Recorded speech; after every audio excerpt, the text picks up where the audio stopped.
going on, guys? Welcome back to the channel. Today we are actually going to be installing gauges in the race truck here. So Isspro has went ahead and sent me an entire set of gauges for the race truck so that we can monitor all of our engine vitals, transmission, all that good stuff. So big shout out to Isspro. Thank you guys so much for helping me out and helping sponsor this build. If you guys need gauges, go and check Isspro out. I swear they are the best gauges on the market, and it's the only gauge I'm ever going to run. They are perfect fit and finish, and as you guys will see in this video, they are super simple to wire up. You can daisy chain them together. It makes wiring these things an absolute breeze. The first time, it may take you a little while to get everything the way you want it, but I'm going to show you guys how I do it. You don't have to do it this way, but it's what I recommend. It's what I feel is actually the easiest way to wire these things up. But I hope you guys enjoy this video. I'm going to go over a couple things here. As you can see behind me, I actually have the short block almost ready for complete disassembly. But we've got several things we've got in the works for the single cab. Progress is coming along nicely, as you guys can see. We've got the Corbo seats here with the Sparco harness. We're making room for the roll cage in here. It is going to stay a full interior truck for now. At the moment, we are actually in progress of, we're going to put the A-pillar gauges on here today, and then one on the steering column right here. And this steering wheel will be disappearing very soon. We are going to a different hub and steering wheel, everything in the race truck. So let's dive into this, and I hope you guys enjoy it. So as you guys can see right here, I've got the Isspro gauges that are actually going to be going in the quad pod and the steering column. Just so you guys know, this is an Autometer quad pod and an Autometer steering pod, or Gauge Works, either one. It's made by the same company. So what we have going on the A-pillar is going to be 100 PSI boost, 100 PSI fuel pressure to see what our lift pump, regulated return, and cylinder heads are seeing. We have our trans temp. We have our EGT or pyro gauge, which is going to go to 2000. We also have our high pressure oil pump gauge, which is going to go here on the steering column pod. That's just how I like to set them up. Okay, so as you guys can see, I've already started putting gauges inside the pod now. There's actually nothing inside of the pod right now. I'm going to show you guys how to wire this stuff up and what goes where. We'll pop these things out here in a minute, but I wanted to show you guys something that's really cool about the Isspro gauges. So if you see these little tabs right here, see how it looks like it's got a notch there in the center? And you can see right up here next to my finger, see how it's almost kind of dual staged? You've got this side of it towards the back of the gauge and then towards the face of the gauge. I want you guys to listen. If I can do this one-handed, I want you guys to listen how swiftly these things snap into the gauge pod itself. Now, okay, so I always set the gauge in with the label side going in first, and I'll kind of rock it into place. As you can see, it starts to go in. Now listen really closely. Did you hear it click? These things, they turn, but they don't turn easy. Now what that makes for is where you can clock your gauges to where they're all basically facing the same way. And look, I'll show you, like, you're turning the whole gauge pod. If I try to turn this gauge, it doesn't just turn. You physically have to grab a hold of the gauge pod, and it takes force to turn. Like, I can't even turn it with one hand right now. That's what makes these things super nice. You don't have to worry about them rattling around in the truck and turning on you, clocking a different way while you're driving or anything. That's what makes these things super nice. So I wanted to show everybody these gauges and how they wire up real quick. Look how neat this is. You see these wires that are bundled up, but look, this is how neatly you can do this. So the cool thing about this, everything you have this is going from right to left. So you have your red and your orange and your black. You can daisy chain that wire through all these gauges, as you can see I've done here. So when Isspro sends you these in the box, each gauge is going to come with those wires, so you have ample amount of gauges to use as a ample amount of wire to use on your gauges as a power source. But then these last three on this connector, you can see here red and yellow tracer.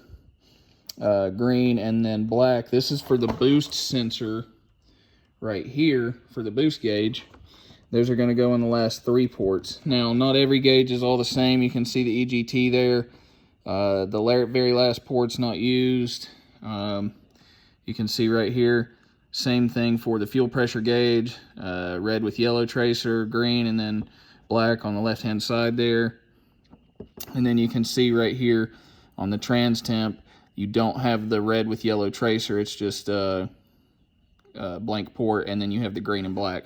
But you can daisy chain this, and then as you can see right here, see how you have these tabs on the, oh, there we go. See how you have the tabs there? That actually locks into the gauge on the back side. I'm gonna get this started so you can see right here. You just take, and I'm gonna see if I can do this with one hand. I'm gonna attempt. You'll hear it click in. Just clicks in, and then all you have to do at that point is stick your gauge. Hold on. Gauge started back in the port there, and then just clip it in, and it's good to go. Now we have, if this thing will autofocus, if it'll focus at all, now we have an entire A-pillar wired and ready to go, and it's so much cleaner than running auto meters or any other gauge on the market, guys. These Isspro gauges are the shit. Like I said, you can daisy chain your power wires down through here, make it look really clean. We'll, if I can get all these wires, we'll get everything tucked in here, and then we'll mount it, and we'll get it in there on the A-pillar.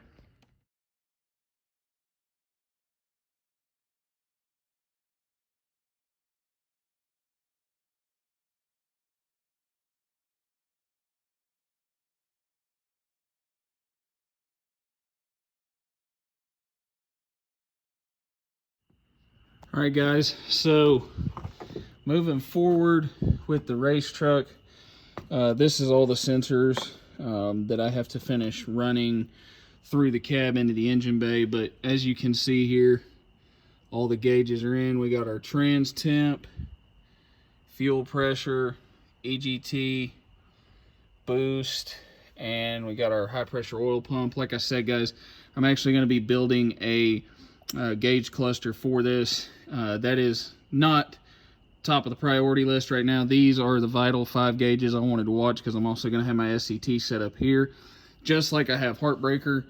As you can see, it is slowly but surely coming together. I've got the interior blacked out. This is staying a full interior truck, but the radio's coming out. There's going to be some slick stuff go right there. The speakers, the speakers are already out of it.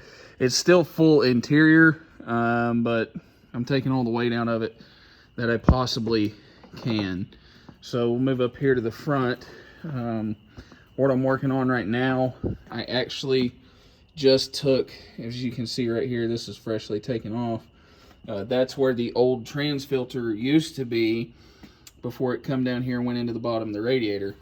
But since I'm doing a remote trans cooler, and I'm also going to a 4R100 trans, I'm not going to use that filter there anyway. It's all going to be mounted in the bed.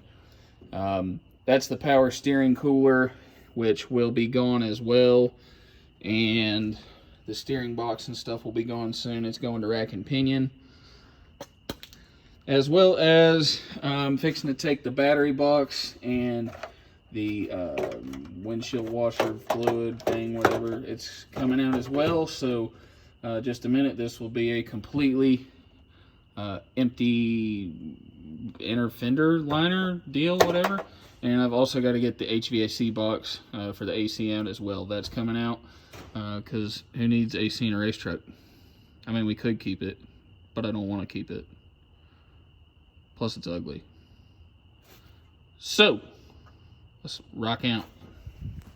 All right, guys, so we're back here in the shop, and I just took out the air conditioning unit with the evaporator core and all that. I don't really know what you want to call this box, but we're going to call it the AC box.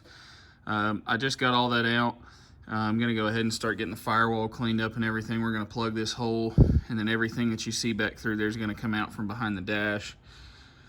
So I found something interesting. I was actually going to go through this hole here. So I was going to take this wheel off and go through this hole to get up here and get the lines off of the heater core, since the rest of that stuff is going to come out behind the dash. This truck was being driven like this. See if I can... I don't know if I can get this on video.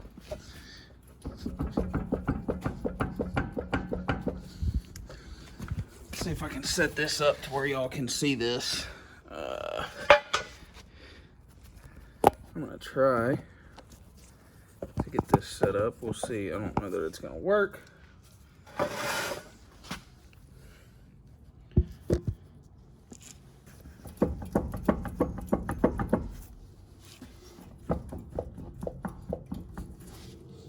Yeah, so if you could see that the wheel bearing's totally shot. Good news is I've got 2 brand new ones to put in it, but someone was literally driving this truck with the wheel bearings completely shot.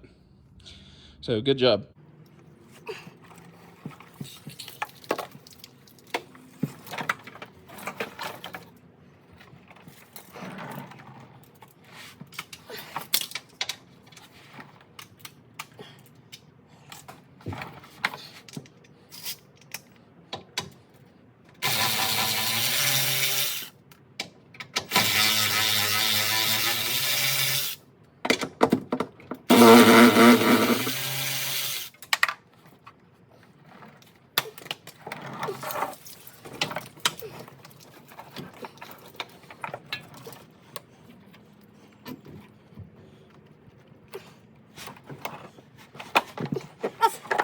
Real fun.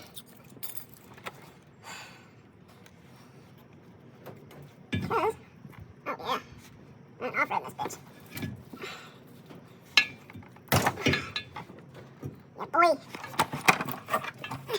Yeah, boy.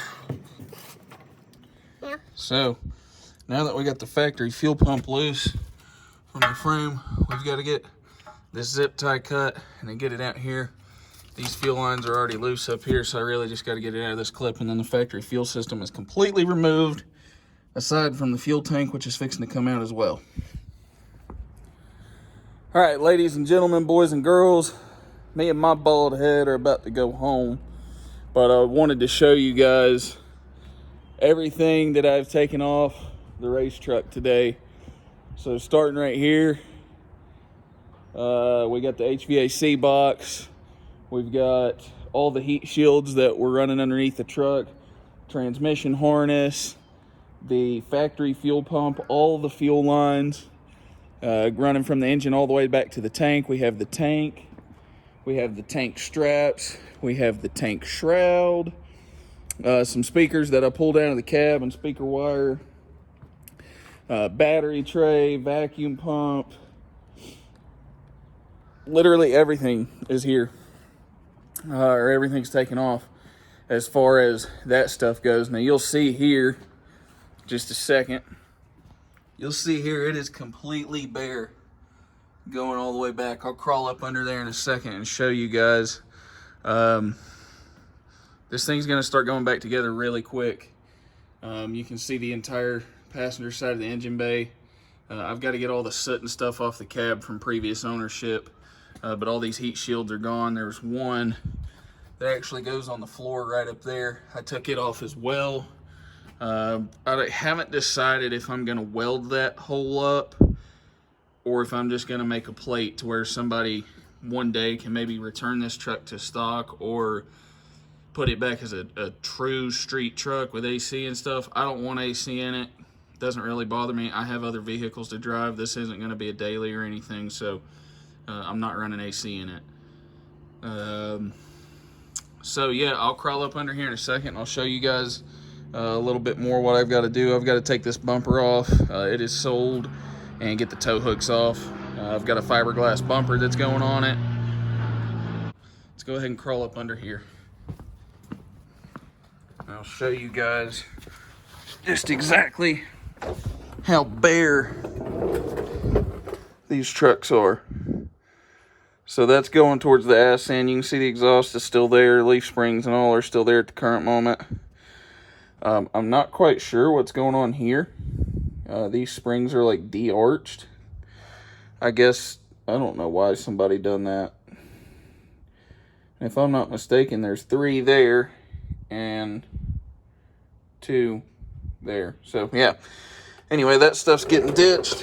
And we'll go from the back of the truck looking forward. Everything is gone. So, I just figured I'd let you guys see what it looks like under here. Everything is out of the clips. The only thing we have left now is the wiring harness and the brake line. The wiring harness is going to stay because I'm still going to be running brake lights and a full bed. And the brake line's obviously got to stay. We're doing some different stuff with the brakes, but front 4-link is out at powder right now, so is the rear stuff. So a lot going on. All right, now for some shameless free advertisement that I'm not being paid anything to do.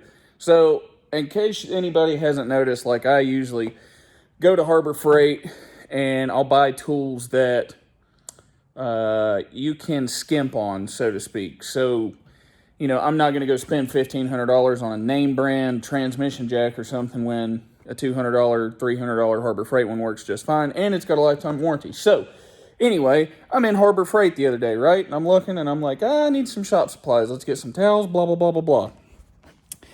I bought this stuff. It's called Orange Goop. Yeah, Orange Goop. You get it at Harbor Freight, and I'm not even kidding you. This stuff does better than like Gojo or anything like that. It's freaking awesome. Waterless hand cleaner. I'm actually going to go pick some more of this stuff up when I run out of this bottle, but this stuff's freaking awesome. Big shout out to Gearin and Fast Fuel Systems for always supporting me, and another shameless non-paid advertisement, Mac Tools. If you guys want to sponsor me, hi, I'm here. I could use more tools. So, yeah. Anyway, guys, there's a lot of stuff going on in kind of my realm and my world. We are waiting on the front 4-link and rear 4-link parts to come back from powder coat for the race truck. So I'm also waiting on my transmission. We are not putting the 5R in this truck. This is going to a 4R100.